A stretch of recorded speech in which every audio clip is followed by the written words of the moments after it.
नमस्कार दोस्तों, स्वागत है आप सभी का कोहली क्लासेज में। तो आज से हम लोग स्टार्ट करने जा रहे हैं इतिहास की क्लास। ये वीडियो काफ़ी इंटरेस्टिंग होगा, आप लोग शुरू से बने रहिएगा। आगामी जितने भी अब एग्जाम होने वाले हैं उस सब में अगर इतिहास के क्वेश्चन अगर आएंगे तो आपको जरूर यहाँ से क्वेश्चन देखने को मिलेगा। तो चलिए स्टार्ट करते हैं। तो इतिहास को हम लोग सबसे पहले 3 भागों में बांटते हैं। तो देखिए, हिस्ट्री को हम लोग 3 भागों में डिवाइड कर देते हैं। कौन कौन सा? तो देखिए, एक तो हो गया आपका प्रागैतिहासिक काल। सबसे पहले हम लोग पढ़ेंगे प्रागैतिहासिक काल, फिर हम लोग देखेंगे अधैतिहासिक काल, फिर हम लोग आ जाएंगे कहाँ? अधैतिहासिक काल, जिसको प्रोटो हिस्टोरिक पीरियड कहते हैं। फिर लास्ट में हम लोग देखेंगे ऐतिहासिक काल। तो सबसे ज़्यादा क्वेश्चन आपको देखने को मिलेगा वो मिलेगा ऐतिहासिक काल से ही मिलेगा। तो प्रागैतिहासिक, अधैतिहासिक और ऐतिहासिक काल में क्या डिफरेंस है? तो मोटा मोटी समझिए कि प्रागैतिहासिक काल वैसे काल को कहते हैं जिस काल में हमें कोई भी लिखित एविडेंसेज नहीं मिले, लेकिन जो प्रोटो हिस्टोरिक पीरियड है उसमें हमें लिखित एविडेंस मिला है लेकिन उसको अभी तक पढ़ा नहीं गया है। जबकि जो जहाँ पे हमें लिखित एविडेंस मिला जिसको हम लोग पढ़ सकते हैं और पढ़ा भी जा रहा है, उसे हम लोग ऐतिहासिक काल में रखते हैं। और साथ ही साथ प्राग ऐतिहासिक काल में मानव पहले असभ्य था, असभ्य से सभ्य की तरफ आगे बढ़ेगा और बढ़ते बढ़ते वो लोग ऐतिहासिक काल में आ जाएगा। तो कुल मिलाकर जो मानव जो जंगली था वो कहाँ था? वो प्राग ऐतिहासिक काल में था। और प्रोटो हिस्टोरिक एज आते आते वो क्या बन गया? सभ्य बन गया, जिसमें हम लोग देखते हैं प्रोटो हिस्टोरिक एज में सिंधु घाटी की सभ्यता। फिर उससे आगे हम लोग बढ़ जाते हैं प्राचीन काल में, फिर वहाँ हम लोग बौद्ध धर्म, जैन धर्म और बहुत सारा ये सब पढ़ते हुए आगे बढ़ जाते हैं। मध्यकालीन भारत में आ जाते हैं, फिर आधुनिक भारत में। तो आज का जो हमारा लेक्चर होगा वो होगा प्राग ऐतिहासिक काल पे। तो चलिए स्टार्ट करते हैं आज का लेक्चर। अगर आप लोग इस चैनल पर नए हैं तो चैनल को जरूर सब्सक्राइब करें, वीडियो को लाइक करें, अपने दोस्तों को शेयर भी करें।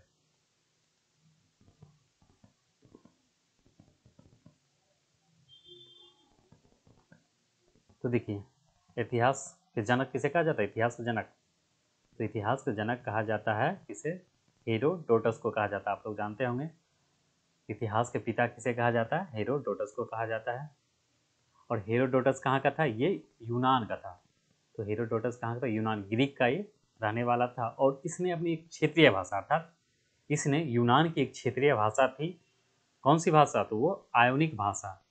तो यूनान की क्षेत्रीय भाषा जो आयोनिक थी, उसी भाषा में इसने हिस्टोरिका नामक एक ग्रंथ की रचना की। तो हम लोग जो इम्पोर्टेंस पॉइंट्स है उसी को कवर करेंगे इस वीडियो में। इस वीडियो में इस कंटेंट में काफ़ी मेहनत किया गया, आप लोग देखिए समझ में आएगा, क्योंकि बहुत सारी ऐसी चीज़ है जिसको स्किप कर दिया गया। कोशिश किया गया जो इम्पोर्टेंट जहाँ से क्वेश्चन आते हैं उसी को लिया जाएगा इसमें। तो पता चल गया जो हेरोडोटस है वो यूनान का रहने वाला था, और इसने जो लिखी थी हिस्टोरिका नामक ग्रंथ वो किस भाषा में थी? तो आयोनिक भाषा में है। ये यूनान की क्षेत्रीय भाषा है। और साथ ही साथ आगे बढ़ते हैं तो देखिए, मानव जाति का पालना। तो मानव जाति का पालना किसे कहा गया है? तो मानव जाति का पालना कहा गया अफ्रीका महाद्वीप को कहा गया मानव जाति का पालना। जबकि जबकि सभ्यता का पालना, थोड़ा साउंड आएगा क्योंकि हॉर्न वगैरह आवाज़ आते रहेगा, क्योंकि मेरा रूम है, रोड साइड है, इसलिए थोड़ा सा मैनेज कीजिए। कभी फिर अच्छा माइक मंगा लेंगे तो फिर साउंड का प्रॉब्लम हट जाएगा। जबकि सभ्यता का पालना एशिया महाद्वीप को कहते हैं। तो देखिए, मानव जाति का पालना तो पालना किसे कहते हैं? अफ्रीका महाद्वीप को कहते हैं। जबकि सभ्यता का पालना एशिया महाद्वीप को कहते हैं। ठीक है, चलिए आगे बढ़ेंगे। ये देखिए, ग्रीक आइलैंड्स का दिया हुआ इमेज, आप लोग इसे भी देख लीजिए। उसके ऊपर क्या है? बुल्गारिया। इसका बॉर्डर कंट्री आप लोग याद रखें, कोई अगर कुछ भी उससे रिलेटेड आता है तो कोशिश कीजिए उस देश का जो बॉर्डर कंट्री है वो एक बार देख लीजिएगा, तो उससे बहुत सारा क्वेश्चन भी ज्योग्राफी में सॉल्व हो जाता है। तो देखिए, ग्रीक के ऊपर कौन कौन सा है कंट्री? देखिए, बुल्गारिया है, मैसेडोनिया है, अल्बेनिया और तुर्की। इधर समुद्रवाद, इधर तुर्की भी है। आगे बढ़ेंगे अफ्रीका। तो आप लोग कमेंट करके बताइए अफ्रीका महाद्वीप में टोटल कितने कंट्री है? साथ ही साथ एशिया में टोटल कितना कंट्री है? जरूर कमेंट कीजिएगा आप लोग। तो टोटल 7 कॉन्टिनेंट्स है, 7 कॉन्टिनेंट्स है, जिसमें कौन कौन सा आता है? तो देखिए, जो फर्स्ट हो गया कॉन्टिनेंट वो हो गया आपका नॉर्थ अमेरिका, फिर south America, Europe, Asia, Africa, Australia और अंटार्कटिका। टोटल 7 कॉन्टिनेंट्स है, महाद्वीप है, इसे भी याद रखिएगा। आगे बढ़ेंगे। तू हट जा।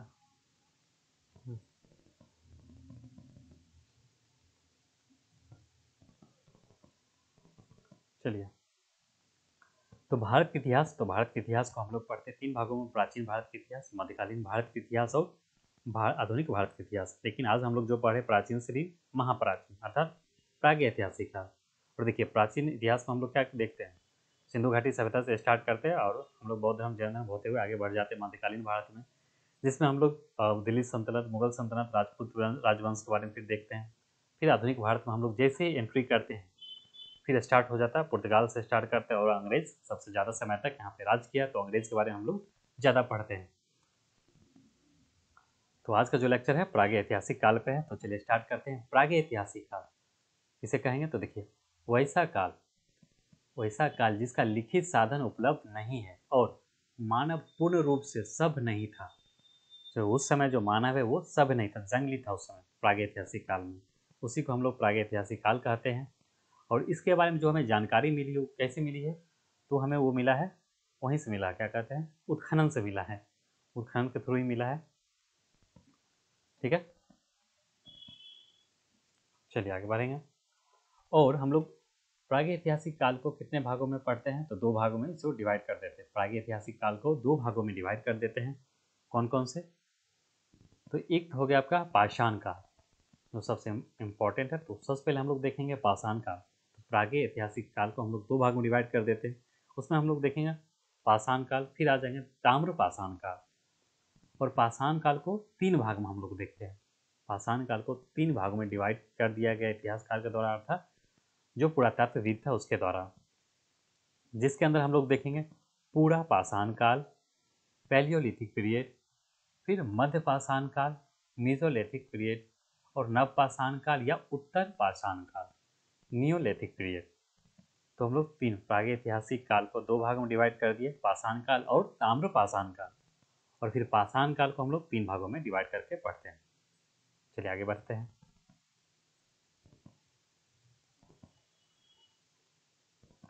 तो देखिए, सबसे पहले हम लोग देखते हैं स्टोन एज को, पाषाण काल। तो वह समय, अर्थात वह समय जब मानव पत्थर के औजार एवं हथियार का उपयोग करता था।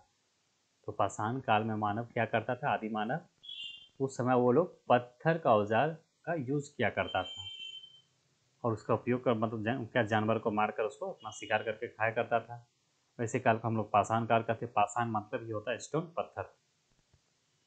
और भारत में सर्वप्रथम 1863 ईस्वी में रॉबर्ट ब्रूस फुट ने पाषाणकालीन सभ्यता की खोज की।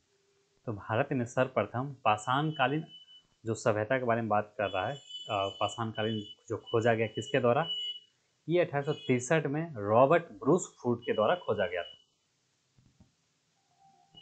और भारतीय पुरातत्व का पिता, तो भारतीय पुरातत्व का पिता किसे कहा गया, तो भारतीय पुरातत्व का पिता कहा गया है अलेक्जेंडर कनिंघम को कहा गया है। ठीक है, चलिए आगे बढ़ते हैं। भारत के पुरातात्विक संग्रहालय कहाँ है, तो भारत का जो पुरातात्विक संग्रहालय है वो कहाँ है, म्यूजियम, वो है भोपाल में। उसका क्या नाम है, तो नाम है इंदिरा गांधी मानव संग्रहालय। इंदिरा गांधी मानव संग्रहालय कहाँ है, भोपाल में, जो संस्कृति मंत्रालय के अधीन आता है। और इस काल में जो मिलने वाले धातु के आधार पर इतिहास का जो नाम दिया गया है वो क्रिश्चियन थॉमस ने किया। अर्थात पाषाण काल में जो धातु मिला है, तो धातु के आधार पर जो नामकरण किया गया है वो किसके द्वारा किया गया है, वो क्रिश्चियन थॉमस के द्वारा किया गया है। जबकि लिखावट के आधार पर नामकरण जो किया गया है वो जॉन ब्रूस ने किया है। ठीक है, चलिए आगे बढ़ेंगे। सारा पॉइंट को याद रखते जाइएगा।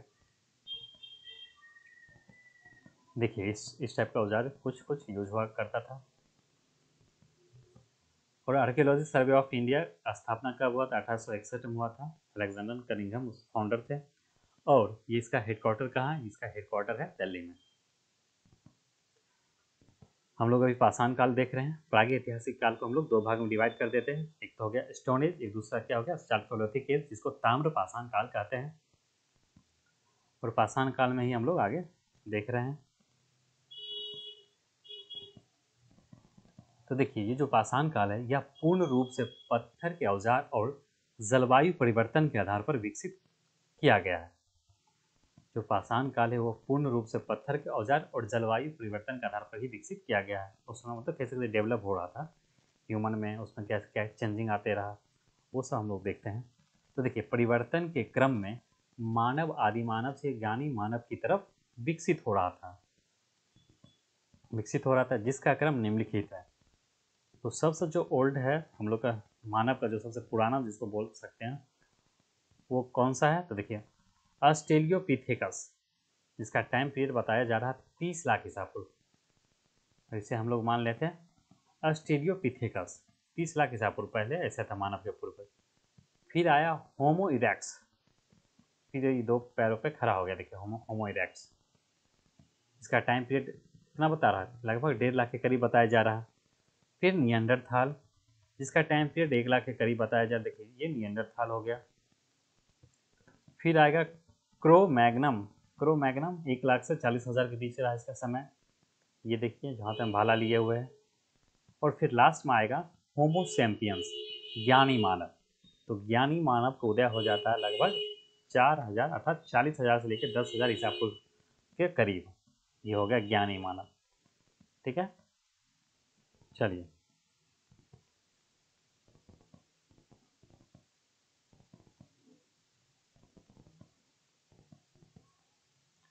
देखिए कैसे कैसे इसमें चेंजिंग आया। इसका फेस में भी दिया गया है, ये बनाया गया है। पाषाण काल हम लोग देख रहे हैं, पाषाण काल में ही देख रहे हैं आगे कैसे ज्ञानी मानव की तरफ बढ़ रहा था ऑस्ट्रेलियोपिथेकस से लेकर। तो मानव के आदि पूर्वज का नाम ऑस्ट्रेलियोपिथेकस है। ऑस्ट्रेलियोपिथेकस, तो मानव के आदि पूर्वज, जो हम लोग के जो आदि पूर्वज है मानव के, उसका क्या नाम है? ऑस्ट्रेलियोपिथेकस है। जबकि रामापिथेकस का भारत में जो पहला साक्ष्य मिला है वो कहाँ मिला? शिवालिक की श्रेणियों में। हम लोग शिवालिक रेंज जो पढ़ते हैं ज्योग्राफी में, जब हिमालय को स्टडी करते हैं तो उसी में शिवालिक रेंज भी आता है। तो देखिए, रामापिथेकस का जो भारत में पहला साक्ष्य मिला है वो कहाँ मिला? शिवालिक की श्रेणी में। और 2 पैरों पर सीधा होकर चलने वाला जो पहला मानव मिला है, अब जो मानव था वो कौन था? होमो इरेक्ट्स। 2 पैरों पर जो चलना स्टार्ट कर दिया था, कौन चलना स्टार्ट कर दिया था? तो होमो इरेक्ट्स स्टार्ट कर दिया था चलना। वो लोग पहले, उससे पहले वो कैसे चलता था? बंदर जैसे चलता, 4 पैर से ऐसे चलता था।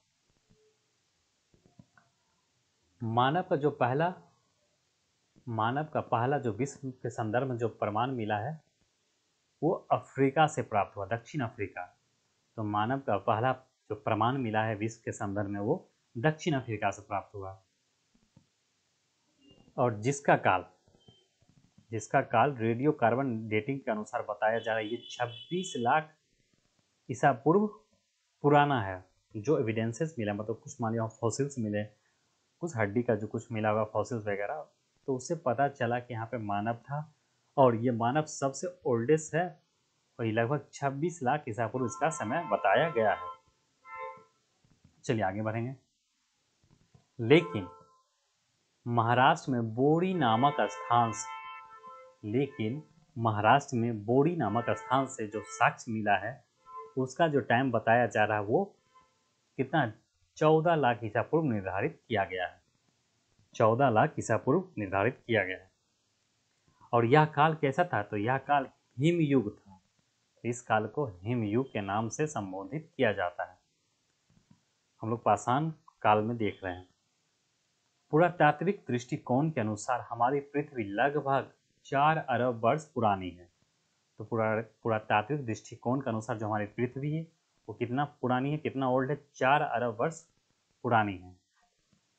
और जो 4 अवस्थाओं से होकर गुजरती है, और चौथी और जो अंतिम अवस्था है उसको 2 भागों में विभाजित किया गया है। पृथ्वी की जो चौथी अवस्था है और अंतिम जो अवस्था है उसको भी 2 भागों में डिवाइड कर दिया गया। वो कौन कौन सा है? इस सारा टर्म आपको जब ज्योग्राफी पढ़ेंगे तो वहाँ पे बताया जाएगा। होलोसीन, नूतनतम, और दूसरा आ जाता प्लाइस्टोसीन, अति नूतनतम। ठीक है, तो अति नूतनतम।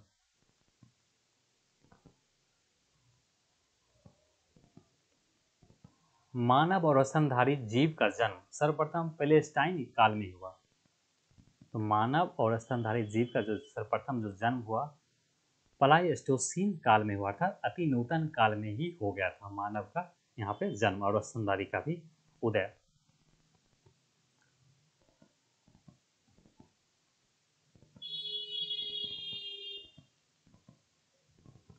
और पाषाण काल के बारे में सर्वप्रथम हम लोगों ने देखा था। पाषाण काल के बारे में रॉबर्ट ब्रूस फ्रूट ने 1843 में जानकारी प्रस्तुत कर दिया था।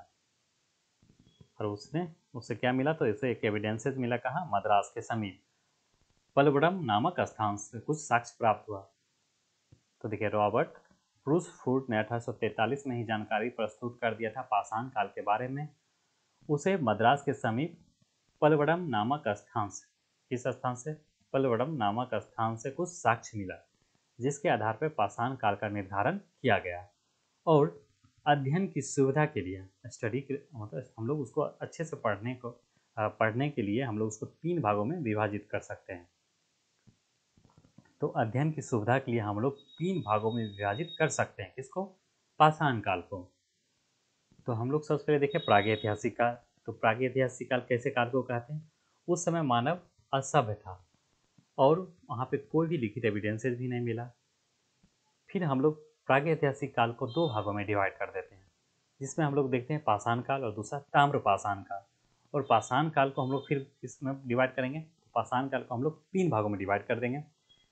कौन कौन सा? तो देखिए, एक तो हो जाएगा आपका पूरा पाषाण काल, पैलियोलिथिक एज, जिसको अखेटक एवं संग्राहक टाइम बताएंगे। इस समय सिर्फ क्या करता था आदि मानव? वो लोग सिर्फ अकेले शिकार किया करता था और जो उसी में खाना कुछ संग्रह करके बचाया भी करता था। फिर दूसरा आ जाता है मध्य पाषाण काल। इस समय क्या किया? शिकार के साथ साथ उसने पशुपालन करना भी शुरू कर दिया।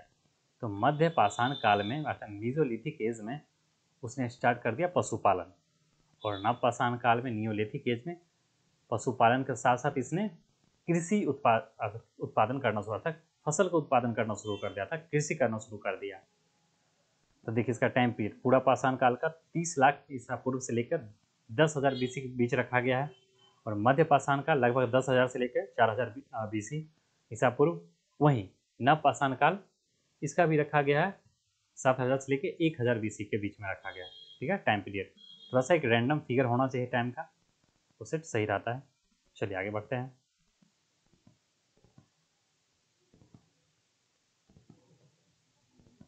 तो इसमें हम लोग पाषाण स्टोन एज में हम सबसे पहले डिस्कस करेंगे पूरा पाषाण काल। चलिए देखते हैं।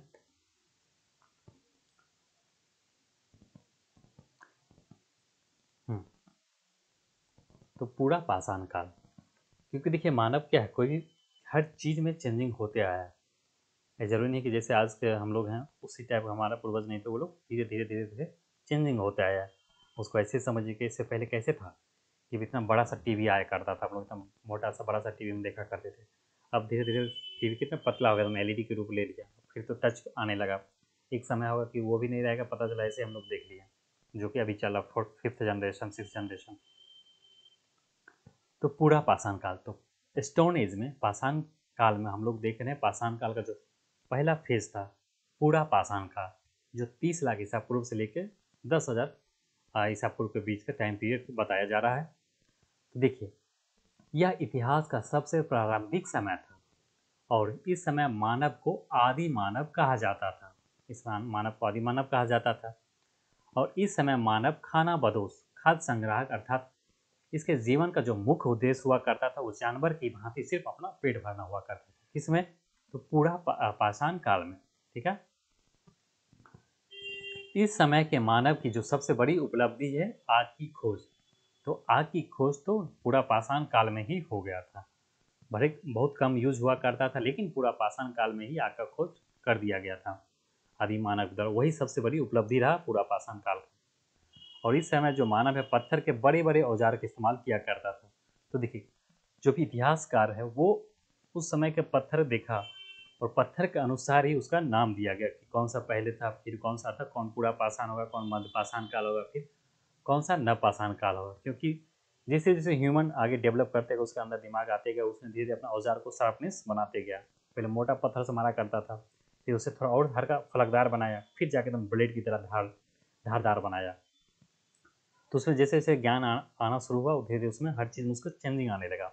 उसके रहन सहन में, उसके किस वैसे शिकार किस तरह से किया करता था, तो सब उसी के आधार पर जो इतिहासकार है वो सब, अर्थात पुरातात्विकविद है, वो डिफाइन करता है कि कौन सा पुराना रहा है, कौन सा नया रहा होगा, कौन सा पहले घटना हुआ होगा, कौन से बाद का घटना हुआ होगा। तो देखिए उस समय क्या था, मानव बड़े बड़े पत्थर जो थे, औजारों में पत्थर का इस्तेमाल किया करते थे। और इस समय मानव ने चित्रकारी प्रारंभ कर दिया। लेकिन ये लोग चित्रकारी करना उसी समय स्टार्ट कर दिया था, चित्र बनाना। कब? पूरा पाषाण काल में ही। जिसका एविडेंसेस हमें कहाँ मिलता है? जिसका एविडेंसेस हमें सबूत मिलता है भीमबेटका की गुफा में, जहाँ से हमें पूरा पाषाण काल के चित्र देखने को मिलते हैं। और भीमबेटका कहाँ? ये मध्य प्रदेश के अब्दुल्लागंज अर्थात रायसेन जिला में स्थित है। आगे इसका फोटो दिखाएंगे। और इस काल में जो सर्वप्रथम जो हम लोग देखें, सर्वप्रथम आग का आविष्कार हो गया था। और इसी काल में ज्ञानी मानव का उदय हुआ। फिर यहाँ से स्टार्ट हो गया ज्ञानी मानव का उदय होना। और इस समय जो समाज है वो मातृसत्तात्मक था। तो इस समय जो पूरा पाषाण काल का जो समय था वो कैसा था? मातृसत्तात्मक था।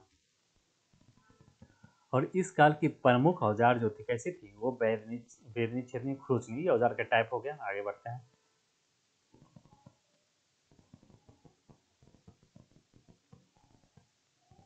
तो जो पूरा पाषाण काल की जो सबसे बड़ी उपलब्धि क्या रहा? तो उस समय आग की खोज हो गया था, ये सबसे बड़ी उपलब्धि रहा। देख लिए लोग, आग की खोज कर लिया। यहाँ पर लिट्टी सेक के ये लोग खाएगा, लिट्टी चोखा बनाएगा और खाएगा। ये रहा भीमबेटका का चित्र, पूरा पाषाण कालीन। जो भीमबेटका में जो पूरा आदि मानव के द्वारा जो बनाया गया है चित्र, देखिए यही है भीमबेटका का चित्र। भीमबेटका की जो गुफा है उसको यूनेस्को के वर्ल्ड हेरिटेज साइट में भी शामिल किया गया है। तो आप लोग ये भी कमेंट करके बताइए यूनेस्को ने इसको कब शामिल किया वर्ल्ड हेरिटेज में।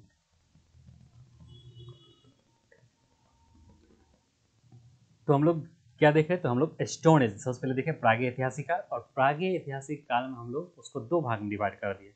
एक तो हो गया पाषाण काल, दूसरा हो गया ताम्र पाषाण काल। फिर हम लोग पाषाण काल को तीन भाग में डिवाइड कर दिए, पूरा पाषाण काल, मध्य पाषाण काल और नव पाषाण काल। अब पूरा पाषाण काल को भी तीन भाग में डिवाइड कर दिया जाएगा।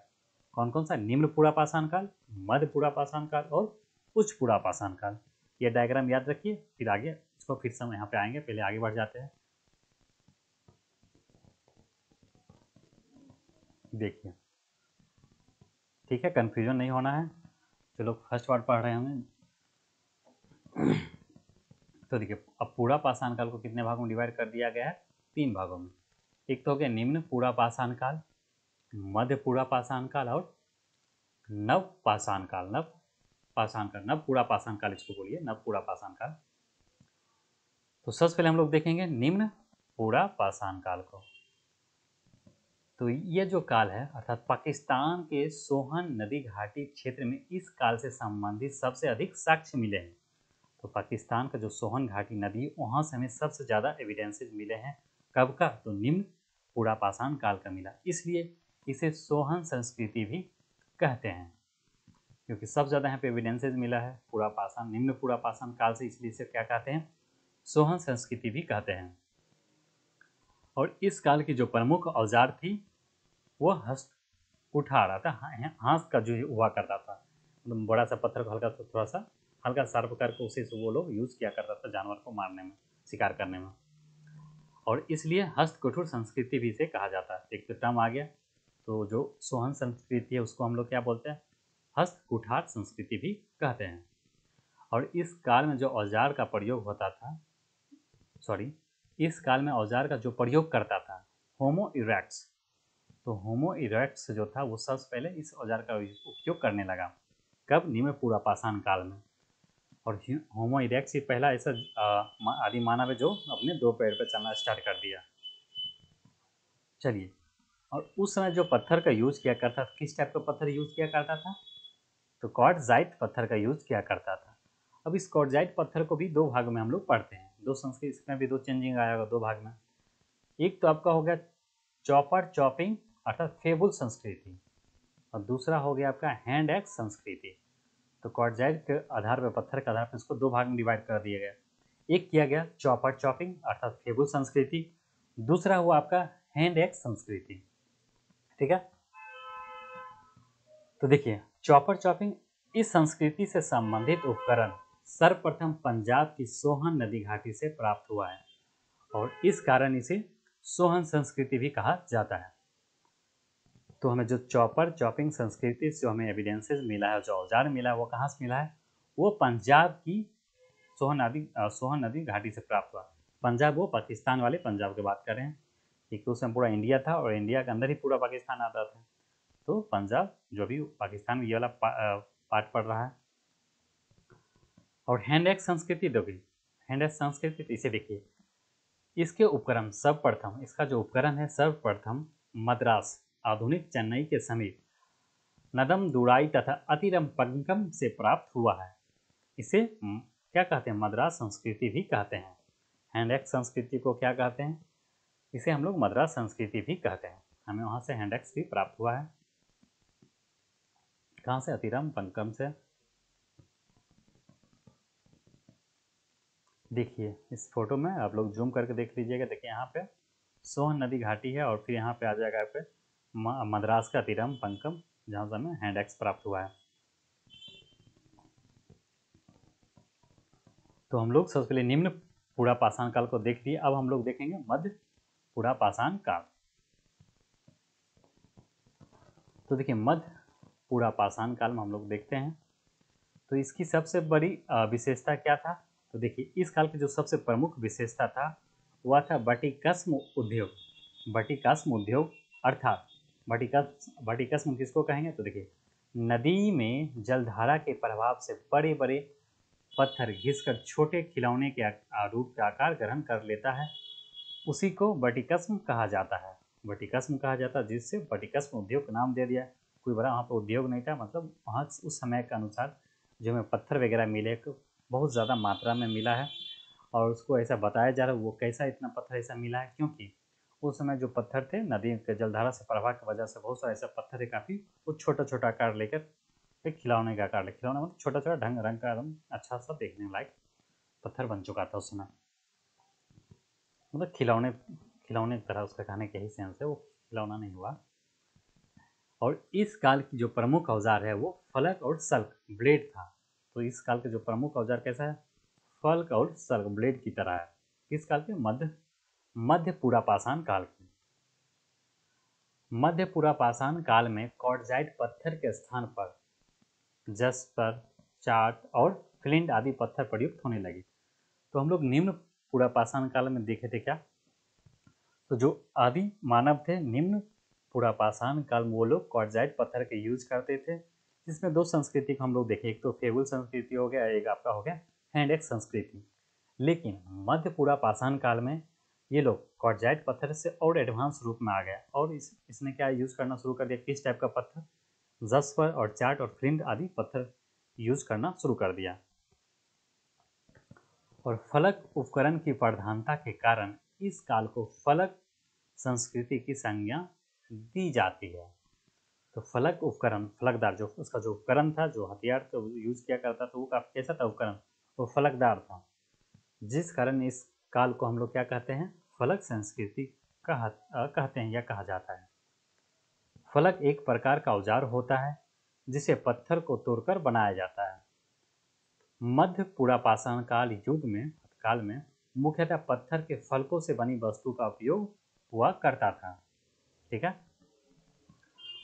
और इस युग के मुख्य औजार फलकों के बने विविध प्रकार के फल के बहुत इस टाइप का बना हुआ था, अलग अलग टाइप का बना हुआ था। भेदनी, छेदनी, खुरचनी सब फलकदार हुआ करता था। और इस काल में कुत्ते को पालतू बनाया गया और श्रृंगार साधनों का भी प्रयोग होने लगा। तो देखिए निम्न पूरा पाषाण काल का जो सबसे बड़ी उपलब्धि रहा क्या रहा?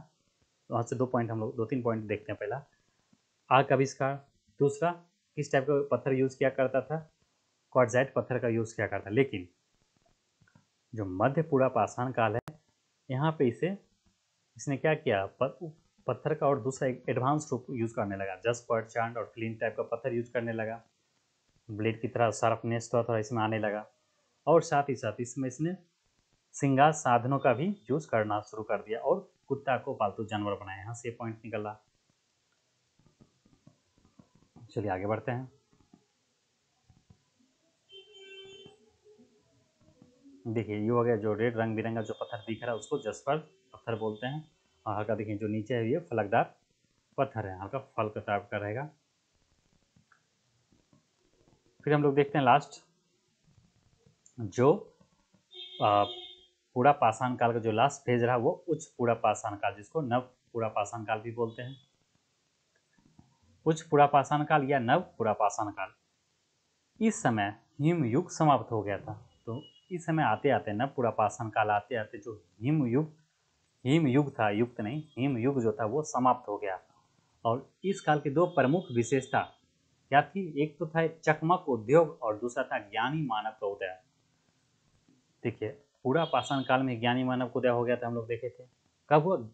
पूरा पाषाण काल के अंतिम फेज में, अर्थात उच्च पूरा पाषाण काल में ज्ञानी मानव का उदय हो गया। और चकमक उद्योग कहने से इस समय का जो पत्थर हमें जो मिला है, जो उसका जो औजार मिले, ये काफ़ी धारदार, शार्पनेस और साथ ही साथ चमकीले टाइप का था, तो पॉलिश किया गया मिला है। तो इसका मतलब यहाँ से, और साथ ही साथ यहाँ से ये पता चला कि यहाँ से ज्ञानी मानव का भी हमें साक्ष्य मिला है। और इस युग के उपकरण ब्लेड की तरह पतले और धारयुक्त होते हैं, जिसका ब्लेड होता है एकदम शार्पनेस। चलिए उच्च पूरा पाषाण काल देख लिया, दिखाते हैं, फोटो होना चाहिए। देखिए ये पत्थर देखिए कितना एकदम शार्पनेस लग रहा है, एकदम चकमक लग रहा है, डिजाइनदार। ये वाला देखिए भाला है ना, ये हल्का फलकदार बनाया गया है, इसी को फलक फॉर्म में बोलते हैं। और होमोसेम्पियंस का भी, होमोसेम्पियंस यहाँ पे उदय हो चुका था ज्ञानी मानव का। अब हम लोग देखेंगे मध्य पाषाण काल, ठीक है। तो कोशिश करते हैं आज यहीं तक रखते हैं, अगले वीडियो में हम लोग बात करेंगे किसका, तो अगले वीडियो में हम लोग देखेंगे मध्य पाषाण काल को देखेंगे, ठीक है। चलिए वीडियो को जरूर आप लोग लाइक कीजिएगा और अपने दोस्तों को शेयर भी कीजिए। मिलते हैं हम लोग अगले वीडियो में, तब तक के लिए धन्यवाद।